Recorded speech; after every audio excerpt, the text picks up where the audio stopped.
Welcome, everyone, to Rules of the Arena, episode 33. This episode is made possible by Blind Ninja Studios, where you can find this show and others, such as Department of Fence, Homebrew Bound, Soundwave, Legends of Lothos, and my new show, No Story Left Behind.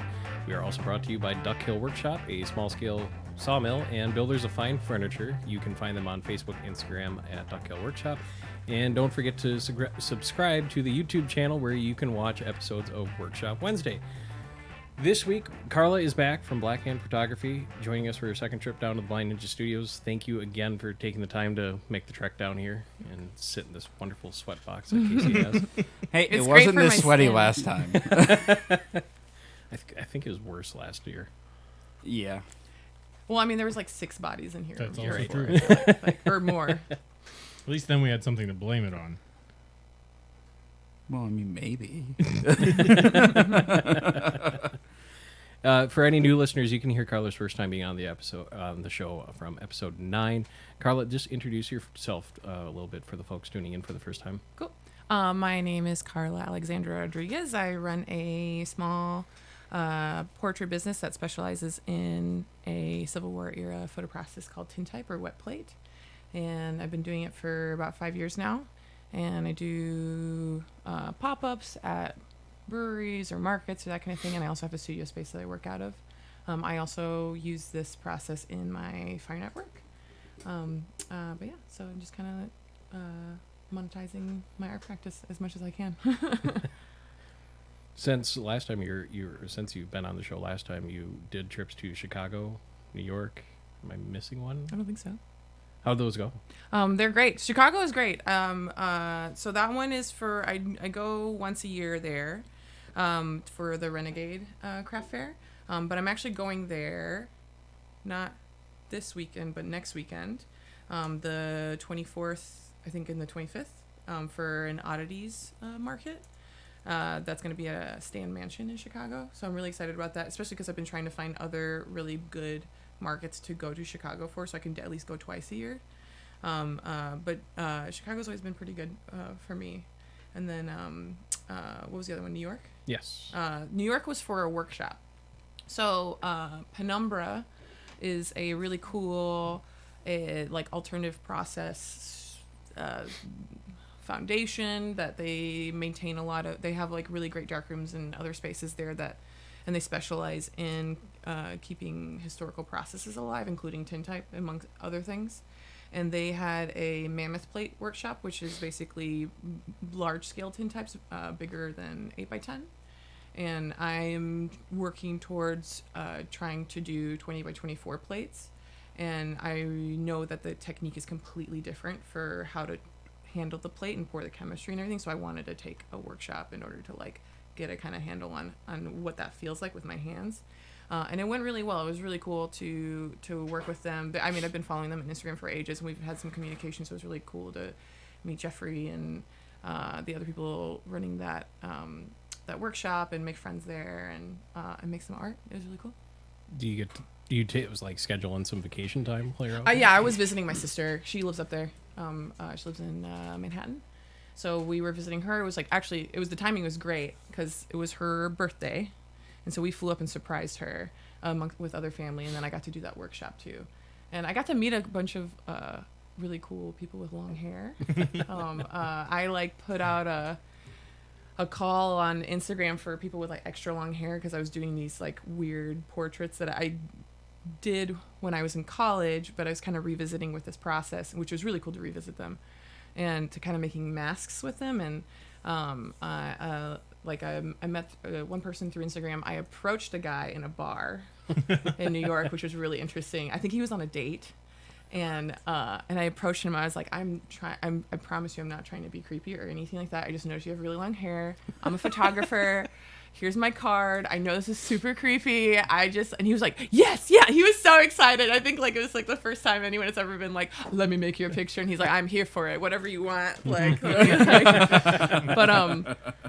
so he was really excited to participate. And then I had like a third person who was just at the workshop who ended up having extra long hair that I used and stuff. But it was good. It was cool to meet. Were you doing? I've seen you've done, or we're doing the knot art. I can't think of the name of it. You had people like tied up in different positions. Shibari. Yes, thank Yes. you. Were you doing that in New York or is that? I was back not here? doing that in New York. No, I'm mostly doing that here in the Twin Cities. I mean, like I would love to do that in New York, but I don't. I know there's rope top people out there who would do that, but like I don't want to pay to go to New York and then rent a camera and all kinds of stuff. So it's like. So I'm just doing it here locally. So did you have to rent a camera? You can't. So that's what the does your- workshop. okay. That was the workshop. So at the workshop, I got to basically use their camera, and it was 16 by 20. It wasn't 20 by 24, but it's like, what is it, like 4 inches off or whatever. But yeah. So you can't use the camera that you have now for No, those to largers? do 20. No. So I have an 8 by 10 camera, and so this process is in Dexical, and so you can't, like, you can only make a tintype as big as your camera. So that's why we have mammoth plates, mammoth cameras, like really big cameras, so that way you can make bigger plates. Sounds like it'd be fun to haul around for a pop up. That is a studio only. Yes. Studio only. So yeah. That's what. Talking about big camera. Didn't Ansel Adams like build a camera into his car to shoot huge plates? I think it may. I don't know if Ansel Adams did that. I know he like lugged around a 8 by 10, Yeah. like which a lot of people thought was crazy. But I don't. He might have done that. I don't know. I can look into that. But that brings. We've had the conversation about building cameras, Yes, yeah. and so like that needs to happen. Yeah, I mean, like I have. So my husband said that he was gonna build me a 20 by 24 camera for my 30th birthday. I'm still waiting on that, but he's kind of like he's like says he's waiting on me to get a lens, but I'm like, but can you just start like the thing, because the lens. Anyway, I get it, like, but I mean, if I can get 2, that'd be dope. I'll take 2. Right. Yeah. I think it's the same thing. Yeah. Though. Like we just gotta figure out what lens we're gonna do. Yeah. I know that's important. Like I need to find the lens, because then I can figure out like what my bellows is or whatever. But at the same time, I can't super afford a crazy big lens right now. Right. So we'll They're- see. they're I mean, I'm expensive. trying. Well, Yeah. how difficult is it to make a camera for what you're doing? I mean, well, you can literally make a box, Mm-hmm. and you could just make a cardboard box, and as long as it's light tight and stuff, it can be a camera if you Right. put a lens and stuff on it. Now, depending on what you end up wanting to do with it, if you want to be able to focus or like do tilt shifts or anything like that, then that's a whole nother thing. So it can get complicated really fast, but essentially a camera is a box. So it's more like first time you're down here, it's more about the strobes that you're using, and then of course the chemical process. Not so much the hardware. Okay. You mentioned, how does it change when you scale up to something that size? So like for there's like really, it's like a chemical thing, like getting the chemistry on the plate in a even manner. Is totally different. So like with a smaller plate, you can hold it on your hand pretty easily. With a bigger plate, you have to use 2 hands, and so then there's like this question of like, how do I pour the chemistry on there and then use I need to move quickly enough so it doesn't dry before it's all. It's like a whole thing, and so there's a bunch of techniques that like you can employ as far as like using your 2 hands or using a ball or like all kinds of stuff. So it's cool. all right. And when you're traveling, you said you approached a stranger at the bar and you put a call out for people with long hair. Are you networking with other photographers, through the workshops or otherwise? Yeah, I mean, I'm always trying to connect with other people. Like honestly, I'm mostly interested in connecting with other women who are doing this process, or photographers, and working kind of like more with alternative processes. Obviously, like I'm open to connecting with men too, but it's like there's a lot of you guys out there, and I'm a little bored. No, I'm just kidding. You still getting men coming up and telling you their God, photography yes. careers? I'm trying to be nicer to them. Because I like don't want to be, you never know. Like you never know who this person is. You never know. Like I don't want to like be the tintype bitch, Like I mean, I am. If you ever need to that tintype rebrand, bitch. No, like, there you that's go. my brand. No, but I need to try and be nicer. I just lose my patience sometimes with like people wanting to impress me. Or, I mean, I don't, maybe impresses that just tell me about what I'm doing, and it can get really frustrating, but I'm trying to be kinder. I'm trying to give people space to talk, and if I don't have time, I'm going to be honest about it and be like, I'm working on a thing, but you can talk to my assistant, and, it's... The you shoulds, I believe. So you said, you did a workshop in New York, and you recently just did your first workshop. Yeah, I taught one. Yeah. How'd it go? It went really well. It was really great. It was small, which is good. Originally we were going to have it open to 6 students, and I'm really glad it was not 6 because we had 3, and that was enough. I was like, wow, okay. Like I don't. So it was like I don't know. It went really well. I was really pleased with the students who were there, and they were super into it and like really like open and kind, and like I felt it was nice to know that I was pretty knowledgeable and prepared for it, in the sense of like, when the questions they asked me, I was like, oh, I do know the answer to that, or like so that was really cool. And it was really nice to like, I don't know, to help somebody else see the magic of tintype and like and help them make it with their own hands, like empowering them in that way was really cool. So it felt really good. What made you change your mind? Because last time Yes. you're on, you're pretty adamant about not doing workshops. I guess like, I thought a lot about, I got approached by Praxis Gallery, which is like a gallery, like photo workshop thing in Minneapolis, and they were like, we want you to teach this workshop here, and and I just kind of was like, at this point I was like, like they're gonna ask a bunch of other people, and if I want to kind of establish myself as like the person in the Twin Cities who does this, like it probably behooves me to make myself available in this way, especially because like there's people all the time online who are like trying to access me in that way. So I feel like, okay, can I charge them for that? Like that'd be cool. So they approached me, and I thought a lot about it, and I was like, ultimately, of course, the risk for me, right, is like that I teach someone and then they try to do what I'm doing, right? But I'm also like, I've been doing this for 5 years. I have my brand established. I have my clientele established for the most part. I mean, I would like to continue to grow, but I am like ahead of the curve in the Twin Cities at least, and so I feel like teaching it's not going to take away anything from me as far as like my business. At least I came to that conclusion, I hope. Also, I mean, teaching too, like a lot of these people realize how hard it is and how much goes into it, how much money goes into it. And I think it ends up, for some people who maybe had thought about doing that, right, as like a vocation or whatever, realize, oh, there's like way more work that goes into this, and are maybe intimidated by that. So I feel like for every, I don't know this like actually data point wise, but I feel like for probably every 10 people I teach, maybe one person will actually try and pursue it past that, to a point of like monetizing it. So I'm not super worried about it. How much work did you put into planning and logistics to get the workshop? I mean, it was all my stuff. Like it was all like, all my gear. The Praxis was really good about like advertising it and like setting up the space and everything, and I had them buy some things like a giant grow tent, so like more than one person can go into the dark room, and then but other than that, I put together the like the info sheet, and like I'm had all the information for the class and stuff. I didn't have like a packet or anything like that. Like it was mostly verbal. People were taking notes just because there's tons of manuals out there. Like I don't need to reinvent the wheel for that. I'm just like, just go buy this manual, and then you'll have like the step by step. But here's the hands-on like thing about that. But yeah. Did you have a set piece for them to photograph, or did you let the students kind of pick and choose? So the first day was like kind of just theory and chemistry, right? So like talking about the technique, mixing the chemistry, talking about like some of the history of it, and then I shot a couple example plates so they could watch me do it and talked about it step by step. And then the next day was they got to shoot.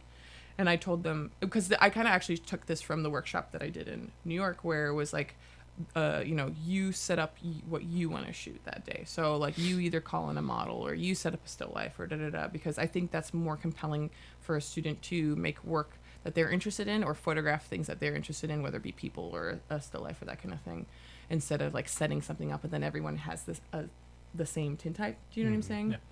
Yeah. Or the same image. And so it was really cool, and they all did like really different things, which was really cool. Like and all their plates looked really good. Like I was actually very surprised by usually when with teaching, especially tintype, like the hardest part is like the development.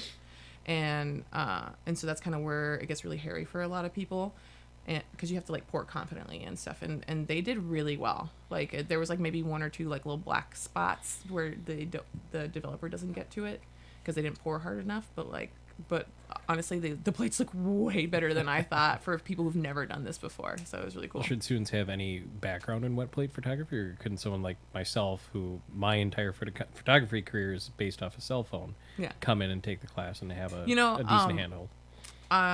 You do not have to have experience in wet plate at all. What I would like maybe suggest is a little experience with like analog photography, not even large format necessarily, but analog, just so you can understand like exposure times and all that kind of stuff. The two people in the workshop had no experience with large format cameras or those camera movements, and so there was like a little bit of that teaching them, and they caught it on right away because they're familiar with cameras. So a little bit of experience is good, but honestly, like you could come in there with like zero experience. It's just gonna like maybe be a little bit harder for you. You might struggle a little bit more, but I'm happy to like meet you where you are as far as that goes. No, completing the workshop, I mean, did you learn anything being the teacher instead of the student now that you want to keep, moving forward? Like learn, what do you mean? Like learn this, about type? or? Well, this worked really well for teaching new students, but maybe this didn't really work out.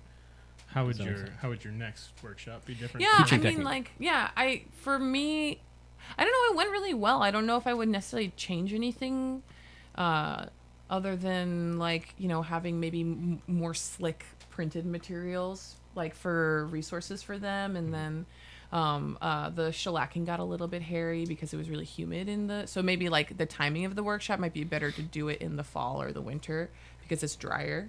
And so then I can teach shellacking better, because we tried to shellac plates and it was just so humid because I'd been raining all day that the plates were like doing all this like weird like bubbling stuff with the shellac, which happens when it's too humid. And Someone's wedding back in June of 2018. Ben. Yes, I'm aware. That was a very humid day. It was a very humid Thank day. you. But so that was like, I went into the workshop wanting to teach shellacking and like wasn't able to do that with them. I mean, they saw like what the theory was. They just didn't get to see like a perfect plate get made because it was just too humid in there. I also like I wanted to show them like the like showy way of doing shellacking, which is like doing it over a flame, but I don't shellac my plates that way. I shellac with an oven, but it's just not as glamorous and like cool. Like, ooh, it's an open flame. Let me and I should have just done it with the oven because it would have been better, because then the oven is dry on the inside because it's hot, and so the plates wouldn't have reacted as badly. So I'll just do that different next time. So what does the shellacking do? Because last time around we talked about, I guess, development of it. I know that's not the right word. And we talked about having a little cue card. It's actually called Fixing. Yes, fixing. There we go. Yeah. We talked a lot about that, but what's the shellacking do? Shellacking basically preserves the surface of the tintype and protects it and makes it archival. So it's like literal shellac, like bug shellac, and it just like coats the surface of the plate so that way the emulsion doesn't get scratched and stuff. The collodion, I mean. Are you blending your own shellac with your chemicals, or are you just? I was mixing my own shellac for a while, and then because it's cheaper overall for my business to buy all the chemical components individually and then and mix it on by myself because of how much I go through. But the shellac, honestly, like you don't use that much shellac when you're in like. I've found some that I really like. That's like really good stuff as far as like way better than what I can make by myself with what I have. And so that's the one thing I'm like buying pre-made and stuff. And it lasts me forever. So I'm still on the same bottle I bought like 6 months ago. So it's doing pretty good. Nice. Should students bring in their own chemicals? No, or we provide it. Yeah, it's all provided. They don't have to. All they need to bring is themselves, something to take notes with, and like an idea to photograph, basically. And the safety equipment, I saw everyone was wearing. Yeah, that was provided. Yeah, all the chemistry is provided. All the like, basically everything you need to make a plate is provided there. Change gears just a little bit here, and we were kind of talking off air about social media. Yeah. And the joys of trying to be a small business owner and get the name out there on that. I mean, like myself and other small business owners, and I hate to use the word creators, but you've fought the censorship bots and algorithms. Yeah. Do you see that effect, like a direct effect on your pop-ups or a workshop in this case from being not people not seeing you or the lack of engagement? I mean, I suspect. Like, I like, the thing is, like, I don't know what the fuck is going on with Instagram. I don't, like, half the time I'm, like, throwing stones in the dark when I'm using that app. And I don't know, like, I hear all different kinds of stuff. Like, you have to have a comment on your post within 2 minutes, or else you're going to get very little engagement, or Instagram's not going to show it to the rest of your followers, or you can't comment with emojis. You can only comment with words, and it has to be 6 words. And you can't, all this, like, rules, all these rules about when you post and all this stuff, and who interacts with the post, and then how much the post then gets shown to the people who already opted in to follow you, which is really annoying. So that's all, like, super frustrating. But I don't know. Just lately, I've been noticing. I've had one. I've been suspicious that I've been being throttled for which we'll talk about probably, a post that I posted a while ago that got taken down several times because there's no nipples in it. And Well, you got throttled because there were no nipples? there was no nipples in it, but Instagram thought there were nipples in it. It's very annoying. I mean, the first one, okay, granted, the first one, okay, anyway, we will talk about that. We will talk about that. But what I'm saying is, ever since then, I've noticed, like, a steep drop off in engagement on my account. And it's been really frustrating, like, when I'm trying to talk about something that's happening, or like a market or whatever. I feel like not everybody's seeing it, and then I get people in my inbox being like, "Oh, I didn't know you were doing this market." And I'm like, "I've been posting. Like, you follow me. Like, I don't know what to do or say." And then, but then I get self-conscious, like, okay, maybe my work isn't interesting enough for people to engage with, and that's why, it's like a whole shitty thing. And I'm like, but yeah, like, I've been, like, super stagnant on my engagement and my follower count lately, and it's been really frustrating. But I'm trying not to focus on that because I focus on it a lot, and I'm just trying to, like, make work and put it out there and just hope for the best. Is Instagram the one that you kind of focus on? Yeah, that's the only one. Okay. Yeah. Okay. Like literally everything else isn't really worth. So this is something that I've gotten really frustrated with, and I don't know if Gordon has or you have, but the fact that Instagram really doesn't have a good way to schedule posts. Yeah. Where Right. Yeah, it's I irritating. want to post You have to use a thing. third-party app that almost always costs No, money. well, no, but do even any- like so. I think later I'm a developer, and I researched their API, and their posting API is shit. Right. Like, even that, you can't guarantee it. They're using screen scraping software, and that's not even 100% like accurate. Like, hey, it could just go down tomorrow if they No decide one to else change knows their what that UI. is, Yeah, Casey, so wanna screen water that scraping. down? Yeah, sorry. Yeah, I have no idea what you're talking about. So screen scraping is basically you look at the code of the website, and then you try to input the fields that are there. So if you hit, like, depending on the browser or whatever, if you hit like F12 or Control U, you can see the code of the website. You can write an app that will look at that, and then you can write software that will just insert the fields and then push that. So, but you're dependent on how the UI is laid out on the thing. But because it's a mobile site, that makes it even harder because you can only access it from a cell phone through the app, because you can't post from a PC, which is really you can fucking view stupid. and like, but you can't post. But you can't post, Yeah. and so that makes it really hard. But no, like, the fact that you can't schedule anything, I feel like is a huge drawback on you know, Instagram. it's- Well, because they incredibly want irritating. part of it too. I think they want the user to be actively, like, they want the user to be using it. Yeah, but Like, they're also targeting businesses, Yes. and businesses want to, like, Right.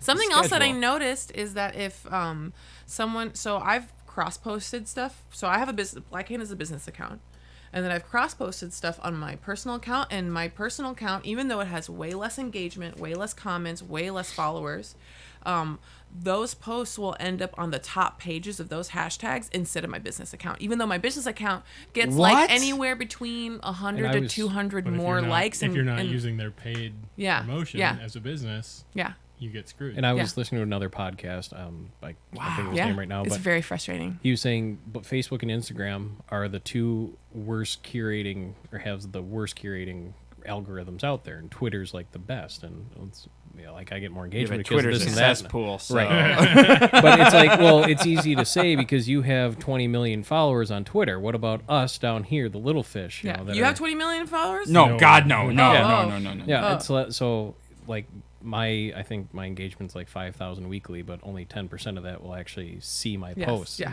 And less than that actually just quick double tap. I'm like, just double tap it, please. Make me feel better about myself. Yeah, right? Just the I just need that dopamine hit. I need that sweet. Well, what is it? Instagram It's, dopamine. Less than 10% of your followers will actually engage in posts, and then It's- less than half of that will be positive. Like, Right. Yeah. It's super annoying because I've even seen it where I have a larger following on Instagram, and yet all of the external traffic going to my YouTube page is coming off my Facebook. Yeah, it's All of it. it's really wild. I mean, they're trying to monetize it. I mean, they are monetizing it. They're trying to get you to pay to play, and it's, it's frustrating for me because I'm like, damn, like I wish I'd gotten, because all of the people that I follow that have like over 10K followers that do what I do, they were doing this before the algorithms really changed, and where it was like organic to get followers just because your work was good, right?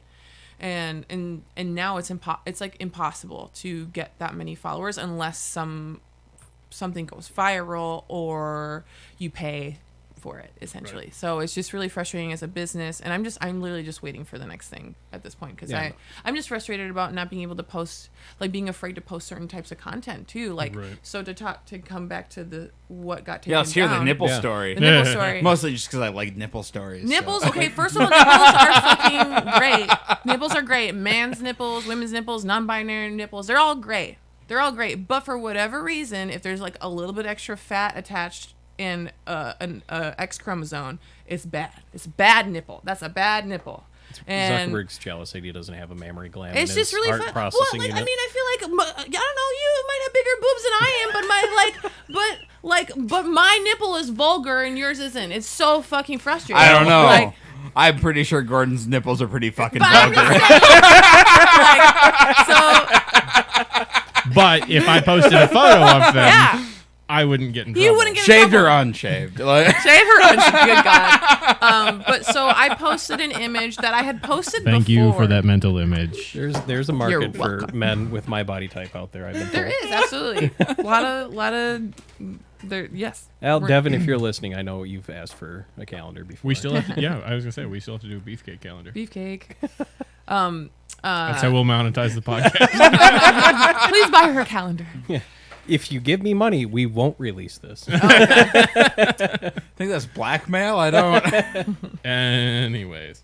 But so I have on my Instagram currently this same exact piece, but it's painted on, but the nipples are still visible, right? But they're very small. It's a composite piece with a woman of color, and she's like a little curvier, but there's paint on this original one. I didn't censor out the nipples. I just totally forgot because they're so small, and you don't really notice them.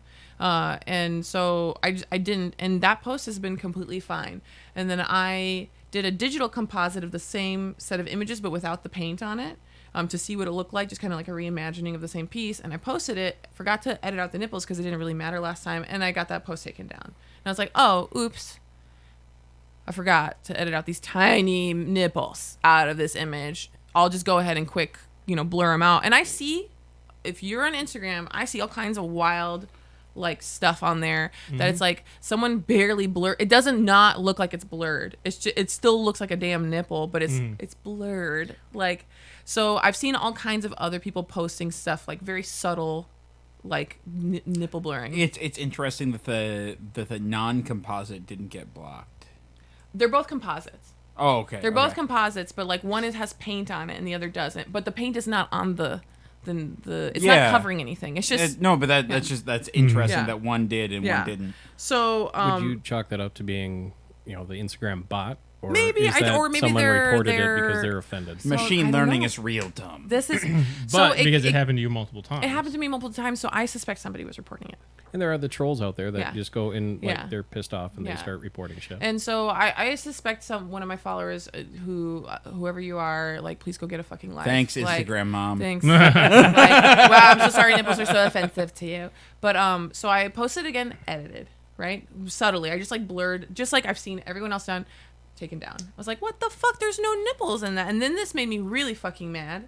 And so I made a third one that had text on top of the image that said, our bodies are not offensive. And it was like super, there was no nipples in this image, taken down a third time.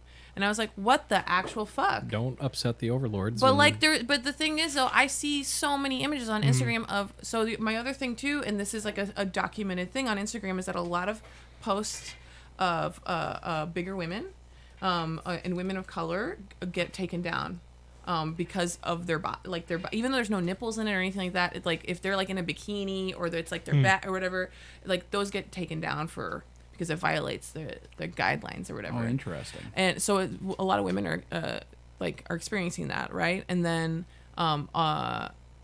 so though I suspect, well, one, that someone reported it, or two, that because it was a woman of color and she's like a little curvier, that Instagram was like, this is vulgar. Her nipples have to be in there, and they're not. And there's no way to what's the word Differentiate? no, it's not. There's no way to appeal it. Oh, there's appeal. no way to Oh, appeal it. There's no appeal process. There's no on appeal. Instagram? There's Okay. zero appeal process. Like they just take it down. And so it's like, well, how do I tell? I wanted to be like, hey, no, actually, look, this violates zero guidelines, and but I got scared because immediately after that my engagement tanked. And so it's just kind of like, well, I don't know what to do. Like, I don't know. Like, I can't post the work that I'm excited about, or like, now I'm like afraid. Like, if I'm continuing to make the Shibari images, and even though there's not going to be anything that violates the guidelines in that because it's maybe vaguely sexual in content, like Instagram's going to flag me because they're doing that now. Anything. So even if it doesn't violate the guidelines, like no nudity, no pornography, blah blah.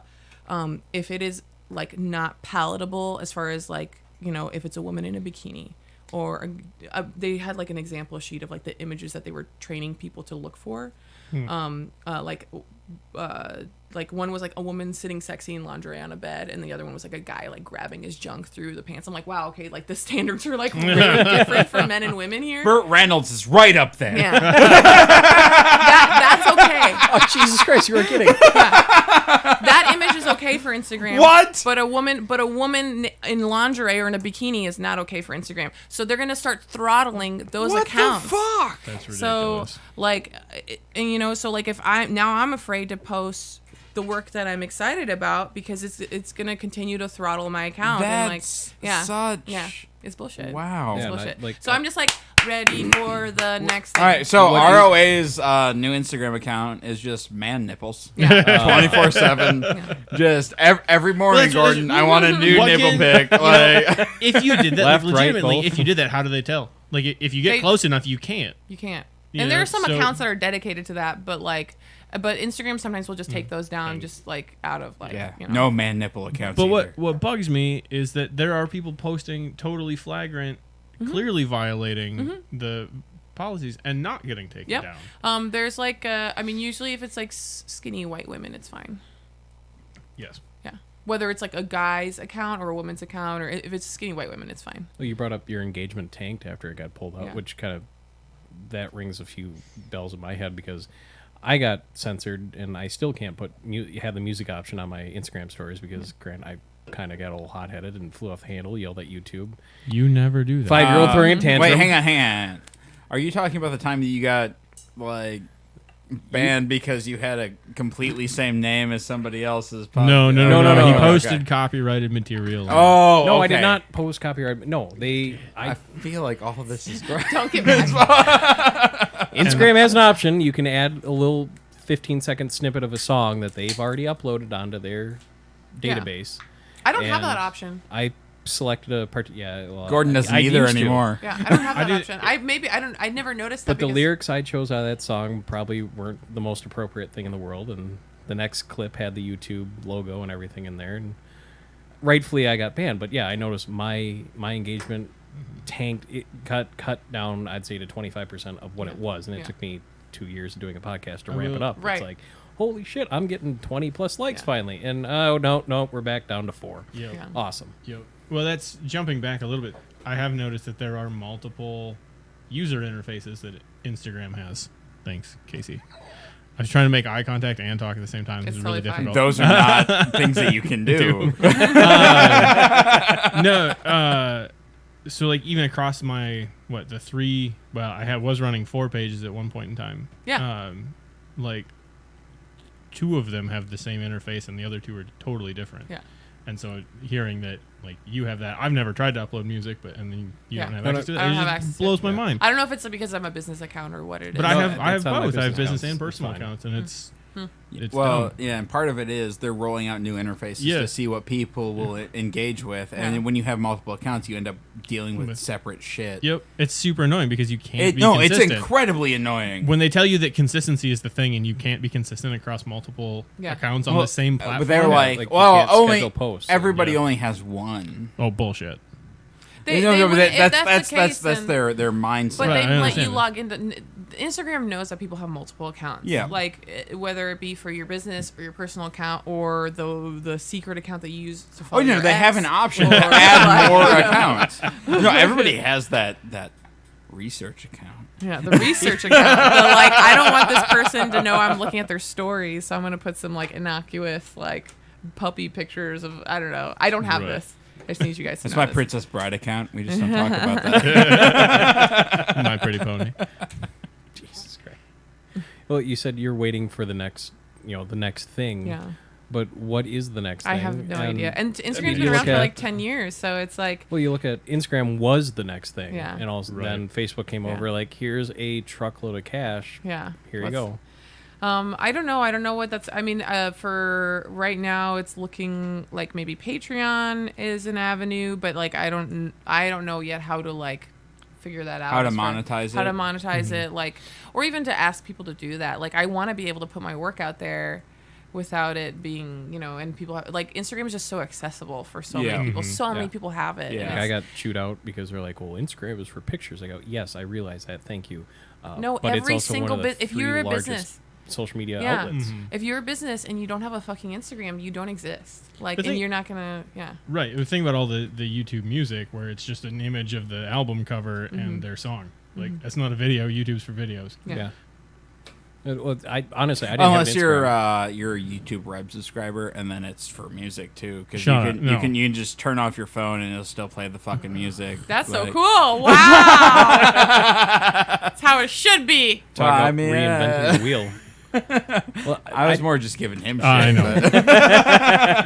but- I didn't have an Instagram until Ben. You sent me a podcast, Made for Profit, and they're No, talking- yeah. mhm. and they're like, "Oh, Instagram's bread and butter of social media marketing for businesses." I'm like, "Oh, fuck." I still don't know how they're doing that, but A lot of it did help, and I've gained more traction with Instagram as far as engagement and just general followers, and that's when the podcast really started to take off from just Facebook, and now Facebook's kind of like the bastard child that sits in the corner, doesn't say anything now. Facebook is for grandmas. right. Yeah, but However, it's generating the most of my traction. It Mine really makes too. me I angry. can't really get mad at it. all those like sweet grandmas watching Yeah. you build things. Right. You know? see, there you go. You can get your nipple pics in there too. Oh god, they would love that. Doug Look Hill at this Nipple nice Workshop. young man. This nice young man building a table. Oh, That's titillating. titillating. Literally, I get like just big wooden Just dots. spears through. Yeah. But yeah, long story short, Instagram is simultaneously great and horrible. Yes. And It's not like we. Well, I think that's just all social media in general right now. Yeah. Right. There's no rhyme or reason to any of it. It's just yeah, whatever works. Mhm. yeah. I mean, I've seen a lot of people kind of moving towards Reddit and some of the, I guess, outer rims of the social media. You guys, any 3 of you go on or post on there for Blind Ninja? I read it, but I don't post on it. I do I not talk about my Reddit activity. I do not self-publicize on Reddit because they fucking will destroy yeah, you. they don't for like that. that when you do that. Yeah. So Gordon, I- self-publicize on Reddit. And Yeah. Yeah, no, I've they're never bad been about on it. I Reddit also before. that's like I mean there's of course some really lovely people, normal people who use that, but most of the people who interact with posts or whatever are like the cesspool of like human Yeah. beings. So The one, Saying that, I have found my podcast on Reddit before where Oh. people have been talking about it, and you guys are awesome. 'cause I found, I can't remember how I found it, but there's another social media app called Vero. And yes, that's Vero. where- Yeah, that one was like I was like ooh, but it just never took off. Yeah, So- I don't like how you can't really search for other people very well, but I've gained a lot of people from Vero have started coming over to Twitch from it. So since we've kind of gone this like social media like Bash Fest. thing, well, not just that, but like so Rules of the Arena is on Patreon, yeah. Yep. Duck Hill is on Patreon. It is, but not actively. Okay, and BNS is on Patreon, and you're looking at it. I'm thinking about it. I don't Okay. know how. How are you guys monetizing? Like, what are you guys' incentives for people popping up on Patreon? That's the hardest thing I've had. Like I can't remember what the book was, but they talked about if you're opening a business, and especially in today's online marketing, you need to create a why. Why do people want to give you money? Why do they want to buy your product? And it's like, oh, that makes sense. Coming from, you'd think after 19 years of being in sales, I would know that. But then reading it's like, oh, shit. That's the biggest hump I've been trying to get Okay. over. And shout out to Ashley, my Patreon, that's donated. your patron. Patron. You're one Yeah, patron. yeah. So far, that's all I'm getting right now. But I've tried to Yeah. I have the tip jar tier, which I talked about before on the show. Just give me $1. That's all I ask. Yeah. But it's like, okay, how Buy do me I? a coffee. What do I do to build on that? What do I? Yeah. Hey, thanks. You just gave me $20. I'll buy you a pint when you're in Wisconsin. I don't know. A monthly Google Well, Hangout. yeah. So for BNS, we're not super successful on Patreon, but we're pulling in an amount of money, which is nice. We do the $1 tier, which is you get your name on the website, and like we appreciate it. Then we have It's the like cam girls. kind of yeah. Like, that's pretty much what we are. We'll get your name on the Except wall if you less get me. nipples. It's like, yeah. And then we you we have might a, make more money. right? And then we have the $5 tier, which is we do two episodes of our podcast aren't available on Twitch or YouTube. They're strictly for patrons, so you get access to those. And then we have our $20 tier, where you guys have listened to DOO. We have Andy shout out to $20 patron, our black belt patron, Andy Thompson, Who can stop school buses from falling off a cliff? Yeah, barehanded. we actually every week we make up a thing for our black belt patrons, a new superpower that they have. Like, Just like giving them that shout out. That's yeah, awesome. basically, yeah, we say something about them on our shows. Yep. But yeah, like even then, I'm just like,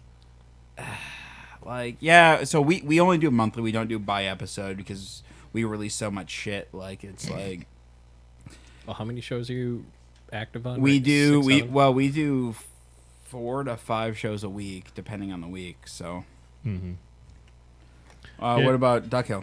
I've really been contemplating doing the same thing as Gordon, similar in doing a tip jar, just like, hey, whether you want to do that per episode or per just here's $2, here's a coffee, here's whatever. And then I've been thinking about the higher tiers, like is it a shout out? Is it And it's so hard to kind of figure out Yeah. where Is that it- lands. Is it merch? Is it going to be, hey, I'm going to make a thing and you're going to be the person that gets it this month? Yeah. Or so that's kind of why I haven't pushed it into an active Well, status. and It could be It's like in- a raffle too. Yeah. Yeah. Like if you're a $20, I'm sorry, let me just give you ideas. But like if you're, maybe you're making this thing and it's like, okay, if you're in the $20 tier, you get your name in a raffle and you might win the thing I make. That's actually a really good idea because I've struggled with the idea of like making bigger things, and there are only if I'm not selling them, there are only so many places that Right. they're gonna go in my life. And so, do you do prints or anything of your work, or Right now I don't, but Okay. but I don't know. I just I could do well, that. so like But- so something like a Patreon for you is like if you subscribe, you get first access to. So like if you do a piece that you're really proud of, you do like 100 prints of it, and you Yeah. get first Yeah. dibs on. Yeah. I mean, like, I think once I get more into like some of the bodies of work I'm doing with especially with the shibari stuff, like I feel like that might be something that people might be interested in prints of, but like a lot of my work is like it doesn't translate It's well so onto personal prints. that It's like so, and also like people don't want pictures of other people like Well, usually, so Say that, but then you look at the Patreon cosplay market, and it's really turned into what World War II they had the pinup stuff. oh yeah. It's now that, and there's a art. I can't remember what. news But company listen, that- so yeah. but that's all around attraction and sexuality. Like people want pictures of those people because the costume is really good and the girl's cute or whatever. It's like, so I mean, with most of my work, it's like I'm making pictures. People are paying me to make Very portraits of niche them. market. And I mean, like, there could be something to be said, like, in that, like, maybe if you're this type of patron, you get, like, one tintype a month. Like, if you pay Yeah. $60 a month, you get one tintype a month. And, like, well, we can set it up or whatever, you know. Yeah. You could do something like that. But trying to find where people can access it, like, at $1 and $5, like, how do I incentivize that? And maybe it might be something like, I only release this type of work on Patreon and maybe my website a couple months later, but you get first access to see it. Or maybe it's like small tutorials or that kind of thing that people can have access to. I don't know. I'm trying to think about it. It's like, I know that's like maybe like a really smart way to do it, to monetize it that way. Just because I can't, like now I'm trying to figure out the different ways I can monetize my practice, whether besides just the portraits, like making other things that people can buy that aren't just like a $60 portrait or $120 portrait. Does that look like a storefront then for you, where you have an art gallery, if you will? Yeah, I mean, like that's like a fantasy, right? Like to have like a storefront or like I don't think I could just do a storefront tintype studio. Like if I were to do that, it would be probably like something where I sold other like specialized camera gear or like stuff that pertain to the tintypes. But there's a couple people who've tried to do that and it's not very successful because that's such a niche market. And I'm curious on licensing kind of stuff. Like when I was pulling photos for promoting up to this week, I avoid anything that's a portrait of people because I don't want to. That this seems like muddy waters for me. If it's someone else that I don't know, Yeah. that's why I used your photo and my own photo that you took of us. So that specifically, so all of the pictures I post on my Instagram, the person has consented to me using it for promotional use. So then you can use it. Does that mean, like, as long as you are not making prints of it or doing something totally wild with it or inappropriate, like you can use it to promote me because that's like this, that they have consented to that. I have language that people I've gotten sign. enough hate mail. I just didn't want to add to that. No, pile. that's totally fine. What? I mean, you get hate mail, Gordon? Yes, I don't I have. understand. if you ever, That makes like, me if really you mad ever because that need- means Gordon gets more engagement than I do. if you ever need, I mean, I like, can images send I hate have mail to your email way. you stuff too, like, like stuff that's I'll like send I it know right for back. sure. But it's I mean, kosher. could you have somebody sign off? Yes, you can sell my portrait in your store. Probably, and I know people do this, like especially like with like sexy girl pics. It's like a lot of people do that where they like, they're such a good photographer that the girls will come to them and be like, "Ooh, make this like sexy photo set of me," and then the person, like, so the girl gets the pictures, right? But then the person gets to sell the pictures on or have them available on Patreon. I don't actually know how that works monetary, like as far as like, do they pay the model or does the model just get the pictures or how that works? But yes. That's like a thing where It's exposure, no pun intended. but yeah, so there's those, Because I could see, there's like, those things. you did. I think it was in New York. You're doing the big bouquet flower shot, but you like broke it Well, that up was into at State different Fair, wasn't tintypes. No, that was at the State Fair. That was at the State Fair. That was really cool. Thank you. And you just did a second I just did a second one. Yeah, I saw your this week. Instagram story. You're setting that up, and Yeah. it's like, gee, I thought you just bought a bouquet. I didn't realize that. You No, actually I put made that everything shit. together. Yeah. Jesus Christ. No, at the State Fair it was really funny. I like because in the morning I wasn't done like composing it or like arranging it, and so I was sitting there doing it at the State Fair, and everyone was like, "Oh, so you're a florist?" I'm like, "No, you don't even know. You have no idea what I'm about to do." Like, but it's just funny. They're like, "Okay, so how much is this? Like, how much do I pay you to do this?" I'm like, "No, this is not the thing. I'm about to do a different thing that's gonna also blow your mind." But yeah, that was like really interesting. If you in the give me morning. enough money, I'll give you this thing too. Yeah, but it's not gonna be cute. It's gonna be cute for like 5 hours, and then it's Right, like so yeah. like I think somebody was like, "Could you do this for my wedding?" I'm like, "It's not gonna. This is like literally super ephemeral. Like I'm using like the green foam and stuff, but like the flowers are dying like within hours, even with the green foam. So it's like, but yeah, So, did you have to break that up into like smaller pieces to get the whole thing, or Yes. could you do that? So, Yeah. where So if you to- got that the giant ass camera, Right. you can do one shot. So that piece in particular, to do it as big as I wanted, because I wanted it kind of like 1-to-1. A 20 by 24 wouldn't be big enough, but I like those pieces specifically are like I've made them specifically to be those like 8 by 10 composites. So that's like specific. I mean, obviously, like part of why I did it too was to kind of make a bigger image than what I typically could with tintype, but it's kind of lends itself to that, like as far as like the quadrants and the grid and stuff. But yeah, you have to do it like with the way I'm doing. You have to kind of do it all at once. How did you map that out? Because there's what was it 9. 3 by 9? Yeah. Or not? Yeah. What do you mean? Like, did you like? Okay, I just took this photo Yeah. in this upper left corner. Yeah. How do you know? When I just you're- move this- over and like I look at and the you look- tintype that I just took, and I'm like, okay, I think there's that much of the flower on this side in it, so I'm gonna move it over a little bit. And they're not perfect by any stretch; they don't match up, but that's part of it too. It's like they're not meant to be perfect, like match up perfectly. It's just meant to be like kind of like this kind of encompassing image. Whether it's like kind of a little weird in spots, it's like it's a part of it. And there's a shitload of detail, especially on those flowers. Mm-hmm. I mean, if you were to scale that up to a larger camera, Yeah. would you lose that detail, or is it No, pretty? no, they would be like tenfold. It would be like really super. The bigger you go, like the more resolution there is, and because like this process is essentially grainless, it's like you can see all kinds of like really cool stuff like up close, especially with bigger plates and stuff. I mean, obviously, like you need a lens that would get up if you really want to like super macro stuff. Like you need a lens for that, but otherwise, like it's like me looking at this table right with my naked eye, I can see certain things, but when you make a photograph of it, you lose some of that resolution. When you make a tintype of it, you can still see that. So it still has like a lot of that really good resolution that you can see with your eyeballs. It's really cool. Yeah, especially looking at the composite photos. I don't know, Casey, if you can pull that up and You want don't me have to to, do it's okay. things No, right no. now? I've been just drinking beer and hanging out. Like, but this It just the looks shadowing important 'cause is I have what two I thought was computers. really cool. Because you have the white flower petals out front and behind the shadows and well, the nuancy things that I pick up on. My ADD's is like, ooh, look at all the shiny. Yeah. Look at all that shiny. Well, I mean, so I'm gonna be doing a couple more of those, because I'm having a solo show in January Where? at the Co-Exhibitions in Northeast. They're part of Burlesque, which is like a screen printing poster company.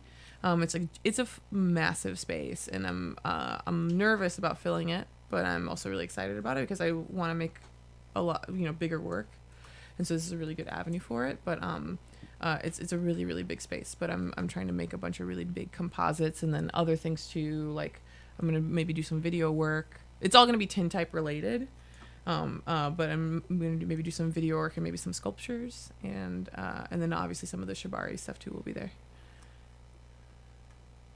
Oh no, I thought you looked like you were gonna say something. well, I'm on the Instagram and I looked up Black Hand, and BLKK.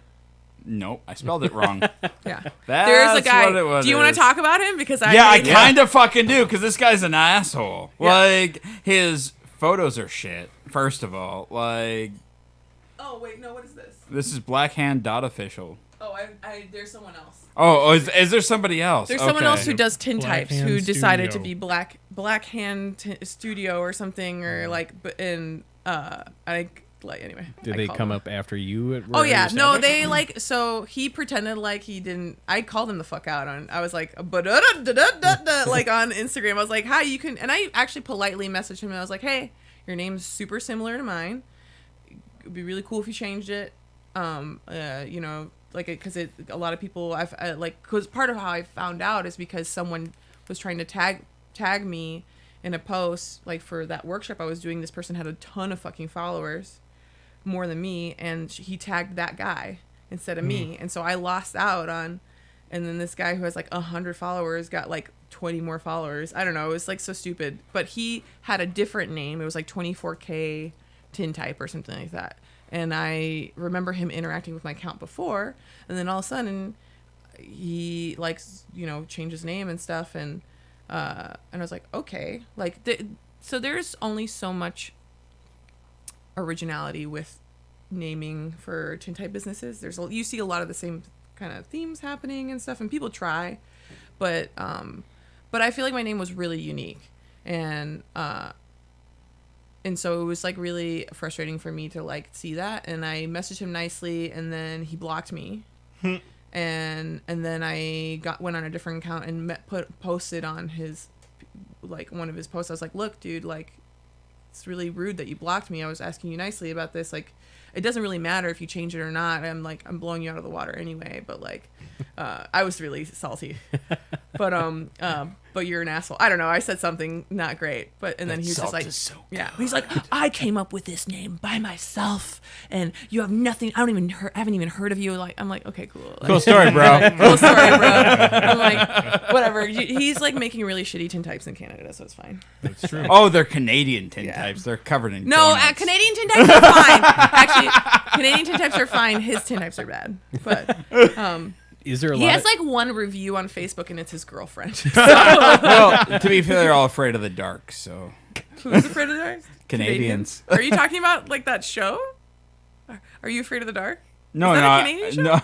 I don't think so. No, just What are you talking about? Oh, there's a long-running joke that Canadians are afraid of the dark. I don't know about this joke. It's not funny. You got fucking nothing then. It's a shit joke by a shit is it person. really I'm that sorry. competitive within is it really competitive like that within the tintype market? What do you mean? Like, I don't think so. Like, with the naming stuff or Naming or just because you get the social media aspect Yeah. in there, but I mean, you said locally, there's not a whole lot here. There's in not a the whole lot. Twin I mean, Cities. I like, and this is something I struggle with, but I feel really competitive sometimes, and I'm trying not to be like that. Like, it's just it all centers around Instagram, which is really fresh. Like, Instagram is like such a source of frustration for me, and so there's so many times where I'm like, I see someone pop up, like some commercial photographer guy decides he's gonna start doing tintypes. And they look really slick, right? Because he's got the lighting down from being a commercial photographer, and like all of a sudden he just like surpasses me in followers. Like, and I'm like, shit, I've been like doing this shit for 5 years. Like, what am I doing wrong, or what's wrong with my images that this guy can just like come out of nowhere, and like, what am I doing different? And so that's kind of like, I don't know if it's like a regional thing or what it is. I'm trying not to focus on that and not be frustrated by that. Have you ever looked to see if it says sponsored underneath the They're posting? not. Yeah, usually they're not. I just suck. No, I'm just kidding. I don't suck. It's fine. But I internalize it a lot, and I take it personally. So it's just, I'm trying not to. But I mean, it's not. It's competitive, and it's not. There's only so many of us. So it's like, I feel like I want to be super zen about it and be like, there's enough for everyone. There is enough. It's just like, but then Instagram just makes me feel personally so competitive, because there's like literal numbers that you can look just at and be click on like, that this hashtag. person is better. Or especially the hashtag. It's like, clicking on the tintype hashtag and not being able, not seeing any of my work on that, even though I get more engagement than most of these people. It's very frustrating for me, and it makes me feel bad, and I don't want to feel bad. Do you put feel more good. value in the post like or the engagement? It's comments that more Okay. so than likes that are better, but I mean, either way, it's still kind of like, it's still frustrating. Well, no, it's all just a fucking number. It's all a but- number, yeah. I mean, for me, I had this goal for myself, and I don't think I'm gonna meet it, but I would really like to get to 10,000 followers this year. Mainly for my business, because once you get to 10,000, there's things that open up for you on Instagram, as far as like how many people they show your stuff to, and then other like things like the swipe up to look at this link or whatever. It like makes it more accessible to sell things or to get people to buy things from you on Instagram. And I've been at I was really excited to get to 4,000 recently, but I've literally been at 4,040, 50, whatever for like months now. And it's like, and I'm watching other people who get like hundreds of new followers every month, and it's like really I was who are doing happy the to same break thing. 300 this year. You're different. What you're doing is different. Like, your content isn't visual; it's audio, and, Right. and you're not talking about And that's sex, why so I nobody tried cares. to check in with Casey. Well, how he many tried, downloads. but yeah. really nobody cared. Yeah, but yeah, so it's just like, I'm trying really hard, but I'm also trying to figure out too, like, how do I operate my business not depending on this? Like, can I do that? Because ultimately it is just a number. It doesn't really matter. Like, there's tons of people, artists, super successful artists, and that don't do what I do necessarily, but like, who I know are doing well, who have like 300 followers on Instagram, and they're doing great, they're doing fine. So why I can do that too? Like, so I need to like not be so married and focused to like the numbers on Instagram, and be more, I don't know, just put myself out there and put work out there and stuff. Do you see that getting easier as our generation has kind of started, or generations behind us, has started to walk away from the big box store convenience and started going back to locally owned, breweries? The big thing is drink local, and you go downtown St. Paul and like Lower Street or Lower Town area, and it's packed constantly. It's all this local shops. Yeah. I think so. Like, I think so too, especially like as like people, I think, see more and more. I mean, social media is so useful and great, and not that I'm trying to bring this conversation back to social media or anything. I don't want to talk about that. But that being said, it is a really useful tool. But I want to try and find a way to engage with people more, like in person, either by doing markets and that kind of thing, or like advertising in a different way that, like, I don't know, I'm trying to figure it out. But I do see that. I mean, that's part of why I'm still doing what I do and why I'm confident that I can still continue to do what I do. Is I think more and more as we move forward, like, people want these like one-on-one interactions. They want these like handmade objects. They want, whether it's tintypes or something else, or because they want to feel special and unique, and that these things help you to do that. But I just lost my thought. You can see it. Oh yeah. Who's the podcast host? Accessible big old. Oh yeah, that 13% bullshit you put on my kegerator. 12%. 12.9. 12.1. Yeah, after I purposely overcarbed it so it only fills half the glass. I go back twice. Strategery. I see what you did there. Now, for photographers listening and anyone that's looking to get into tintype wet plate stuff, do you have any advice for them? Whether it's how do you get started, or how do you combat the social media? I mean, like, I think it's just like I should take my own advice. Like, don't worry about social media. Like, don't just go in and do it and make it, and like, don't worry about like, oh, is this Instagrammable? Is this image Instagrammable? Can I, like, how do I mean, I have to think about that stuff all the time, and I hate having to think about that stuff all the time. But if you're just getting into it, just go in and make stuff, because like, I think, obviously you want to share it with the world, or in social media is a good way to do that, but like, try not to make things for Instagram, if that makes sense. As far as like getting into wet plate, it's going to take a really long time to get good plates, like, especially if you're doing it by yourself. Like, the cool thing about this workshop is that these, I knew that the technique and the chemistries were good, and so the only variable is how the person was applying it, and I was literally there to like direct them how to apply it. So they made nice plates. If you were by yourself, like with a kit that you bought, it's really hard to make a good plate, and it really is intimidating or disheartening for people who spend a lot of money on like a wet plate kit, and then go out and try to do it and they get no images or anything like that. Like, I think it's really hard for most people to learn, like, by reading or like watching videos, or even just like a manual.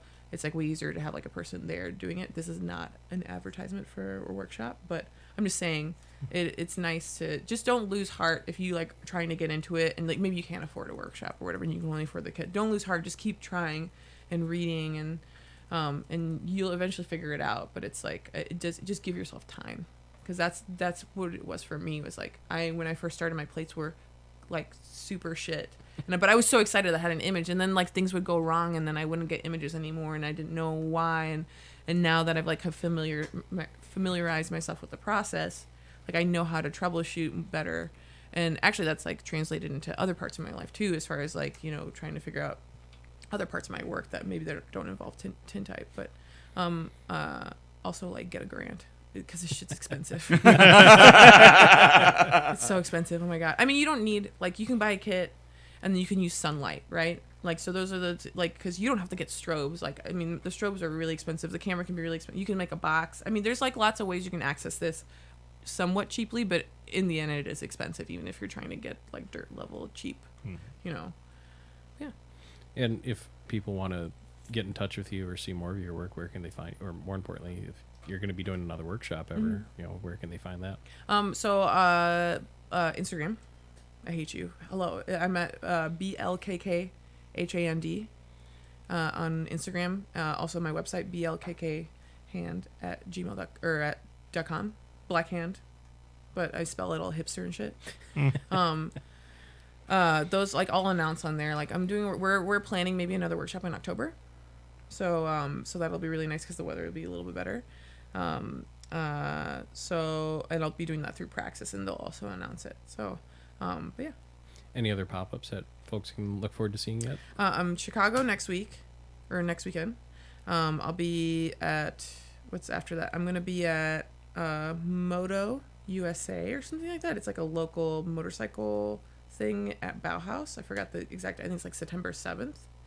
I'm going to be there making natural light motorcycle portraits. Oh, that sounds badass. Yeah, I'm super excited about this. It's going to be really hard, but I'm really excited. So with strobes, I can like pump portraits out, like, because there's no variables like with the light.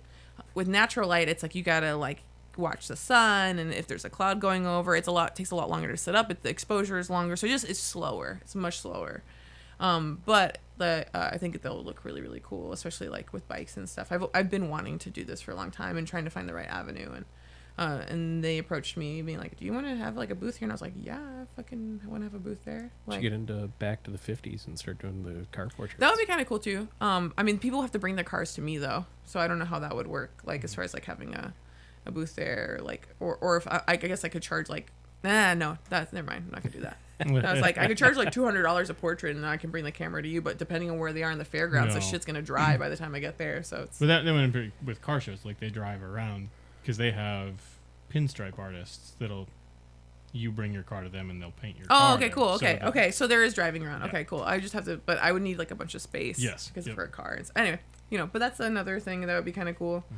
Mm-hmm.